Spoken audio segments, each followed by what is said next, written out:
Somebody once told me history is a lie everyone can agree on. I don't know if history is a lie or not, but I do know it's a very good story. Hello, my name is Philip Scorza, and I'd like to welcome you to our show, Points of Interest. Storytelling is an art and it's an entertainment. On our program over the years, it's been a way of passing on the past from one generation to the next. We've been lucky over the years to have some of our area's earliest settlers come on our program and share with us their personal history. Harry Lechler was born 87 years ago in a two-story Victorian hotel on the main street of Piru, California. Harry's grandfather drove a stage for the Butterfield stage line, and he homesteaded property that's still in the family just north of Piru. Harry Lechler is a wonderful storyteller. Let's listen now as he tells us about how his grandfather homesteaded his property and how he shot it out one day with 5 stage robbers. You drove this. Did you have a ranch too, a farm? Oh yes, I was up there where my granddad homesteaded, my dad homesteaded. Oh, I see. And okay. Up there, yeah. I see. Okay. You see the. Was that covered up by the lake too, or is no? That's Hasley Canyon. That. Yeah. Yeah. Yeah, it's up there. Okay. The way my granddad got it, well, there was a fellow that owed him some money. The fellow said, "Well, I'm going back east, and I won't be back." So he says, "I do have some property up here. I started a homestead on it. Now, if you want to go and take a look at it and see if you'll accept that for what I owe you." So my granddad came up there, and here it was. It had some bees on it, and spring and everything, beautiful, big oak trees and everything. And your grandfather won this in a card game, or what? No, he was running he was working at a saloon at the time. And then one of the guys borrowed money from him. Oh, okay. And so anyhow, that's the way he got started. And then my dad, when he got older, homesteaded. And right. My mother's dad homesteaded and all. It ended up about 500 acres. And the homestead is still in the family's name, right? Yeah, it's all in the family. I know we have some photos of the homestead. Yeah. It's all in the family yet. But there's about, I think it's 12 homes in there now, all related. Oh, is that right? Relatives that live up there? Relatives, nieces and nephews and that's nice. Daughter and what have you. So you've got your own little community then. Oh, yeah. All from Grandpa's loaning somebody money in a bar. That's the way it started, yeah.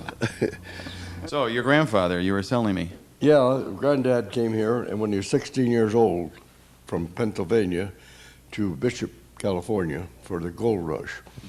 He didn't do too good, and he became 17, so he decided he's going to go back to Pennsylvania, so he got a job scouting a wagon train back to Pennsylvania.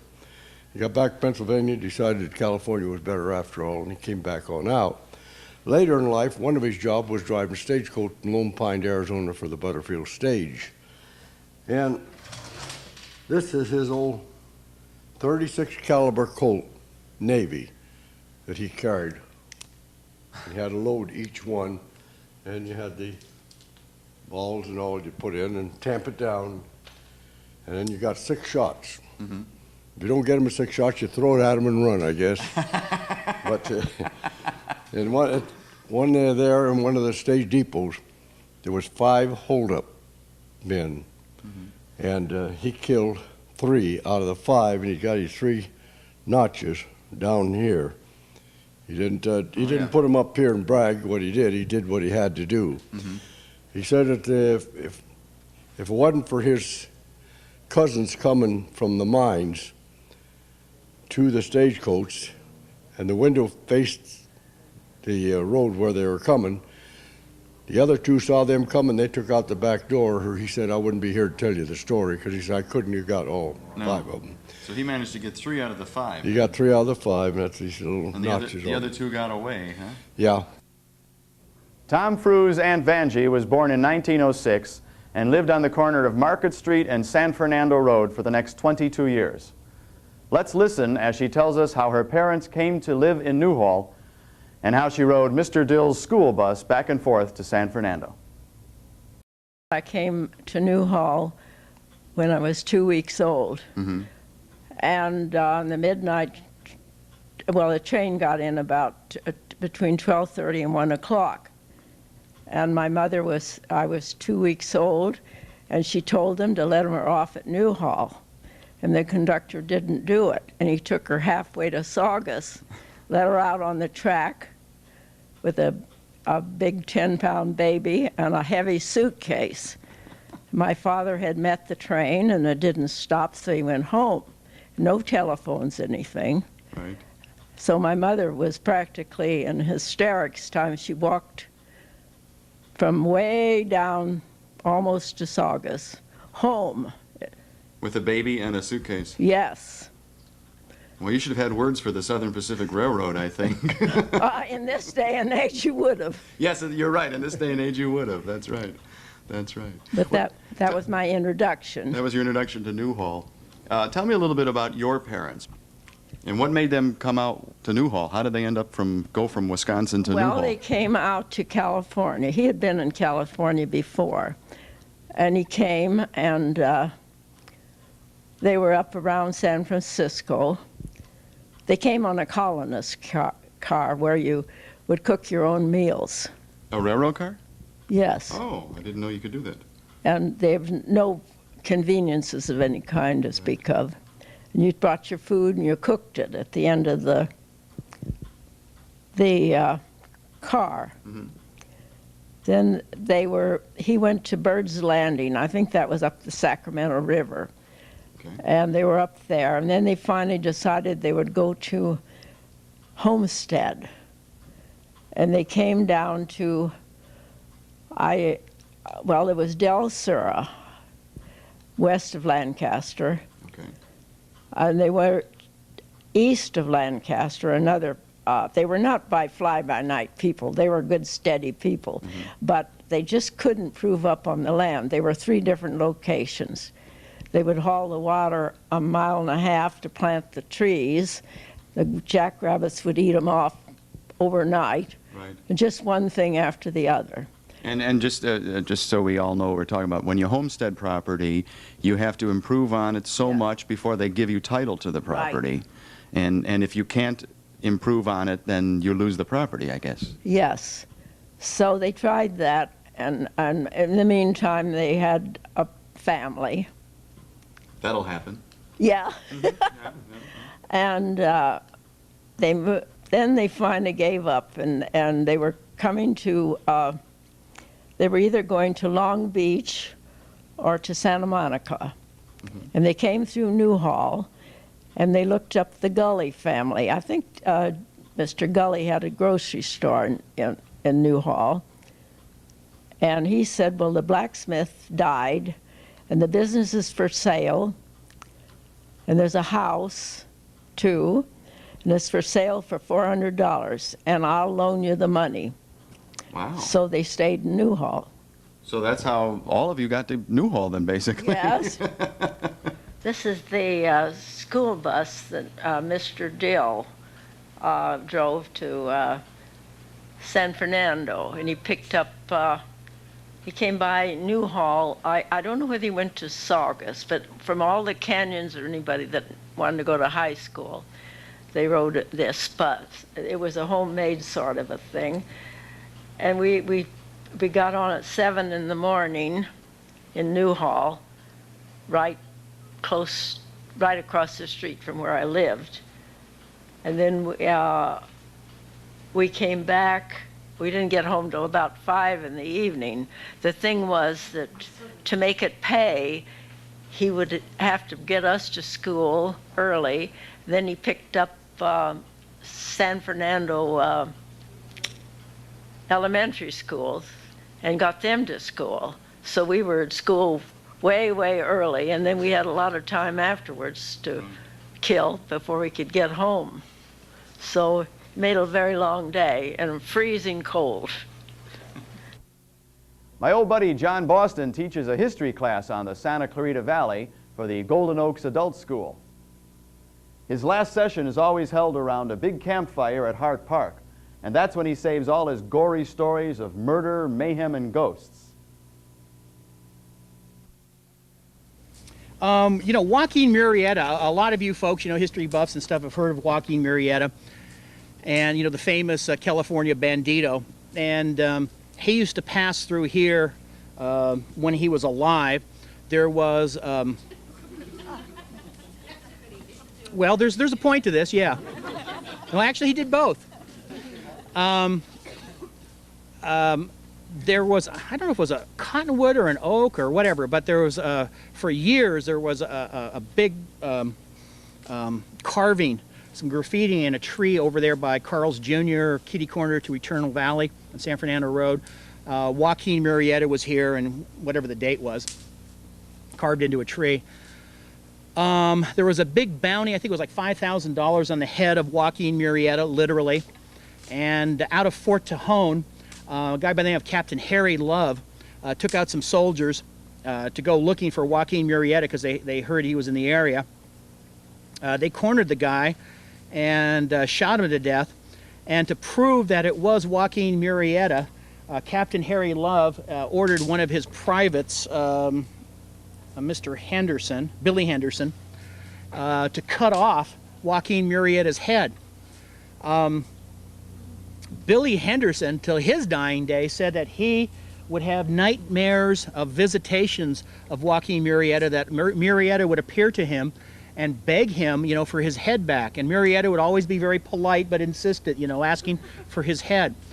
The head of Murrieta is actually right now up in Santa Rosa, where my sisters live. But no, where they live, it's close by. They had it probably for a while, sold it in a garage sale, knowing them. Oh, knickknacks, oh boy.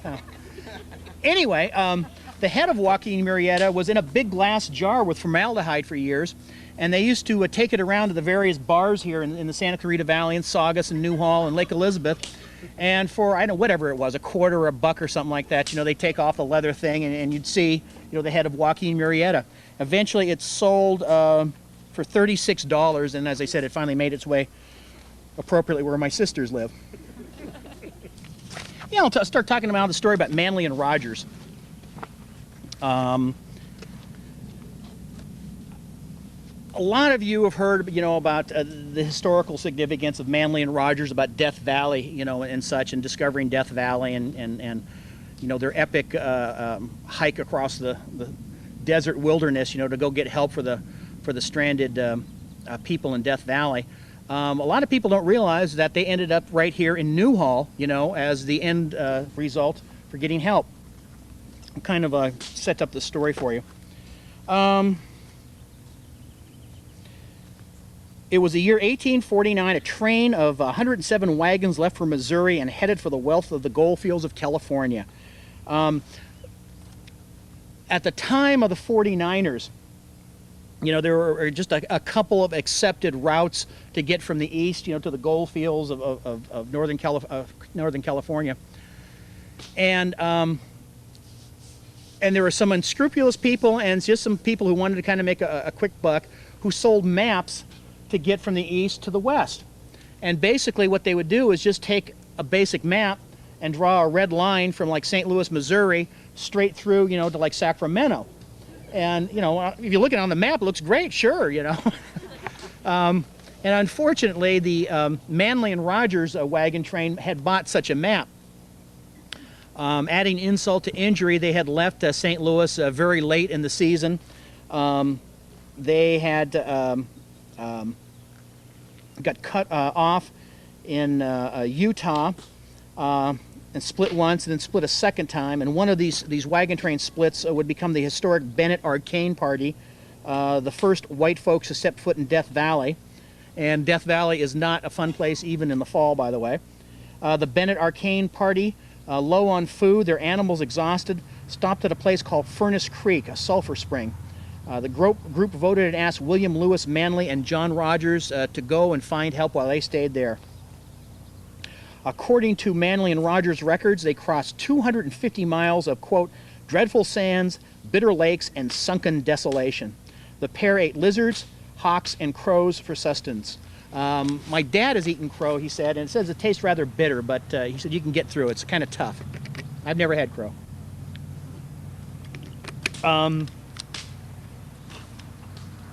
According to their, let's see, Manley later wrote in a book, quote, the book called, Death Valley in 1849. He described stumbling upon the Soledad Canyon area. Quote, there before us was a beautiful meadow of 1,000 acres, green as a thick carpet of grass could make it, and shaded with millions of oaks. wide, branching, and symmetrical, equal to those of an old English park, while all over the low mountains that bordered it on the south and over the broad acres of luxuriant grass was a herd of cattle, numbering many hundreds if not thousands. Such a scene of abundance and rich and plenty and comfort bursting thus upon our eyes, which for months had only seen desolation and sadness, was like getting a glimpse of paradise, and tears of joy rolled down our faces. From time to time, I like to tell a good story and even act it out. My friend Ron Jarvis came by one afternoon, and together we told the story of Francisco Lopez and the first recorded gold strike in California.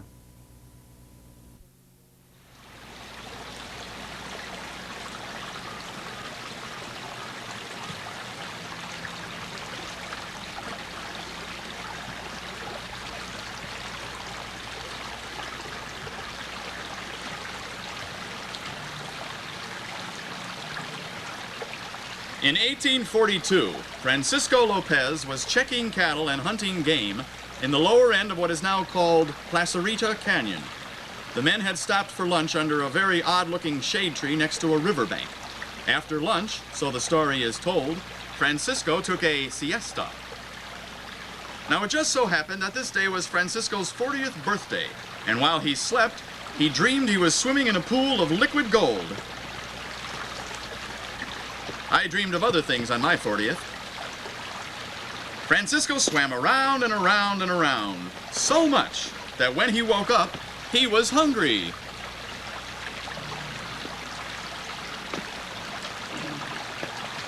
Oh, boy, am I hungry. I could go for some onions. So Francisco started digging near the water at a spot where wild onions grew. He pulled the wild onions from the earth and was surprised to find a gold nugget clinging to the roots. Oh.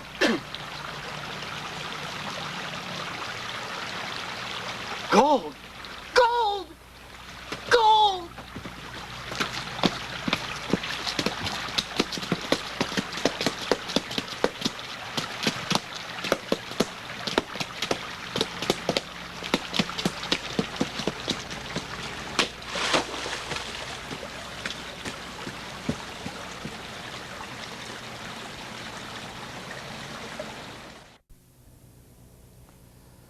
Richard Mitchell is the last surviving grandchild of Thomas Finley Mitchell, one of the early settlers in Canyon Country. Listen to Richard as he tells us about Tex, his grandfather's ranch foreman, and how he shot it out with a grizzly bear and took a bullet from Tiburcio Vasquez.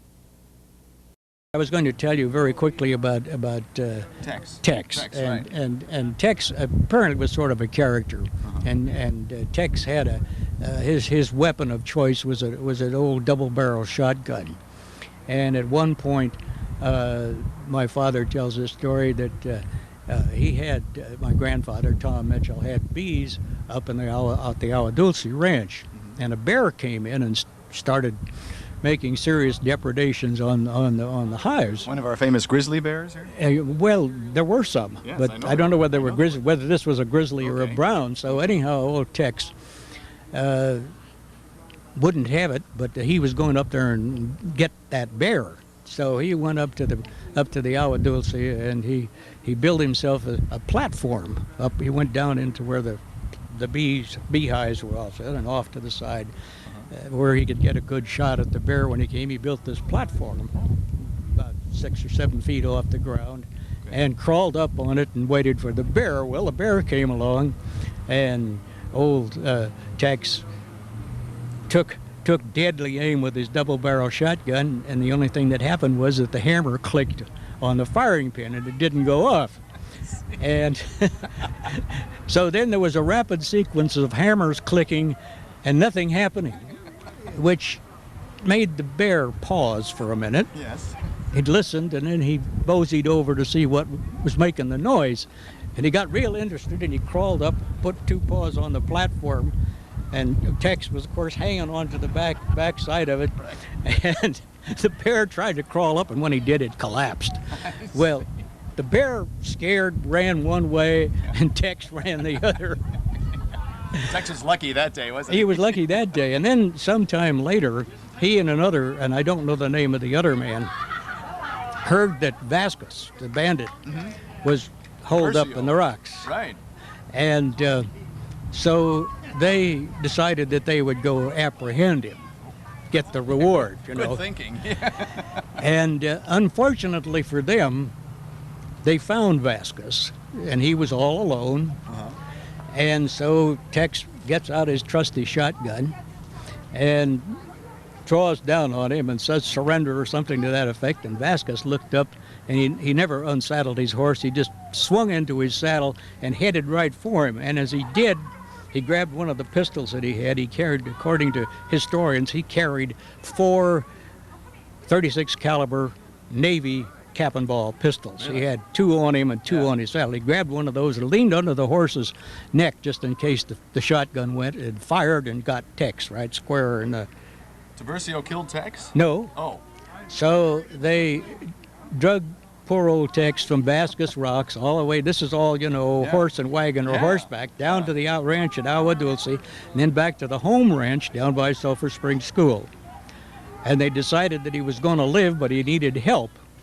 So they put a mattress in the back of a wagon and proceeded to take him to the nearest doctor, which was in Los Angeles. I was going to say, yeah, probably all the way to L.A. All the way to Los Angeles, whereupon, on arrival, the doctor gave him a good jolt of whiskey, and my father said took a rifle cleaning rod and put a silk handkerchief, clean silk handkerchief over the end of it, and proceeded to shove it through him and sort of clean him out and taped him up a little bit and said, I think he'll live, take him home. Tex was a hardy soul then, wasn't he? Well, yes, but he got rid of the shotgun, and he wasn't much interested in hunting bandits or bears any longer. I was going to say. Probably the best storyteller was my old friend Jerry Reynolds. Jerry was a founding member of our Historical Society and the man who wrote the book on our history. Jerry worked up at Vista del Lago. We visited him there one day, and he told us the history of our area from the Tataviam Indians to Pyramid Lake. Locally speaking, the Tataviam Indians arrived around 450 A.D., and this is some of the relics that they left behind in various sites throughout the Santa Clarita Valley. Next to the Indian relics, you can see the last full-blooded Tataviam man, Juan Jose Forstero. Below is a map that I really like because it's one of those old maps that shows California as an island kind of floating off the rest of the United States. Of course, maybe they knew something we don't know. I mean, it's just about where the San Andreas Fault runs through there. Here you have other pictures of lakes, and up above Francisco Lopez, who made the first gold discovery in California in 1842. Next to Lopez is John C. Fremont, who has a pass named for him. He passed through here, liberated some local cattle, and went over the mountains in what is now Ellesmere Canyon. Below, mining scene. And then, of course, in the center, you can see the Great Seal of the state of California. Since I work for the state, I must always genuflect when I come by here. Under the Yankee invasion, the dominant figure, of course, was Henry Mayo Newhall, who came from Saugus, Massachusetts, bought the old Mexican Grant Ranch here, and built what is today known as Newhall Land and Farming Company. The photographs above Mr. Newhall show the town that's named for him. The upper, just above his head, you can see a great shot of San Fernando Road in Newhall. It was taken in 1878. Below and a little to the right, 1925 is the date. You can see the vehicles going up the old Ridge Route. The Ridge Route was actually created in 1915 and used until 1933. The photograph shows the dedication of Highway 99 that now runs underneath Pyramid Lake. Again, that was in October of '33. During the construction of the Ridge Route, they cut through a mountain, creating a pyramid-shaped rock, which became something of a landmark. People driving up 99 were halfway between Los Angeles and Bakersfield when they reached Pyramid Rock. As I mentioned, while the old 99 is under Pyramid Lake, you can still see Pyramid Rock down in front of the dam. And finally, there's a map of Pyramid Lake showing the various recreational activities and places to go when you visit. I heard Jerry tell this story several times, and I never tired of it. The words are Major Horace Bell's, but the voice is unmistakably Jerry Reynolds. Close your eyes now and listen as Jerry tells us the story of the first stagecoach ever to come into the Santa Clarita Valley. Yeah, this is from Reminiscences of a Ranger by Major Horace Bell. And as you say, this is the first stagecoach to ever come into the valley. It was driven by Phineas Banning, by the way, who had the largest freighting operation in Southern California and supplied the soldiers at Fort Tejon, also supplied the Kern River Gold Rush, and that's why he's out desperately trying to find a way through the mountains. Anyway, Bell says, Banning willed the thing to be done and mounted the box in person and drove the first stage that ever went out of the Valley of the Angels to astonish the aborigines in the mountain fastness beyond. At the time, the trail going over the San Fernando Pass was a rocky acclivity, difficult of ascent even by pack mule, and descending into the valley beyond with a descent of equal abruptness. Standing on the summit and looking northward, a precipice of many hundreds of feet lay before you. By facing about, you dizzily marveled at how in the world you'd reach the rocky summit. In December of '54, Phineas Banning sat on the box of his Concord coach, to which were harnessed half a dozen well-fed, panting, and foaming mustangs. He had succeeded in reaching the summit of the San Fernando, and the question among his 9 wondering passengers who had toiled up the mountain on foot was how that stage could ever descend, all declaring it an act of madness even to attempt it. Banning laughingly assured them that it was all right, that a man who couldn't drive a stage safely down that hill was no driver at all, and should confine himself to ox teaming in the valley. Now he cracks his whip, tightens his lines, whistles to his trembling mustangs, and urges them to the brink of the precipice. And in a moment they are going down, down, down. Rackety clatter bang, sometimes the horses ahead of the stage and sometimes the stage ahead of the horses, all however going down, down with a crash. Finally, the conglomeration of chains, harnesses, coach, mustangs, and Banning were found by the pursuing passengers in an inextricable mass of confusion, contusions, scratches, bruises, batters, cracks, and breaks, forming a general smash-up and pile in a thicket at the chaparral at the foot of the mountain. "Didn't I tell you so?" said Banning. "A beautiful descent, far less difficult than I anticipated. I intended that staging to Fort Tejon and the Kern River should be a success, and gentlemen, you see, my judgment is good." What a born optimist, huh?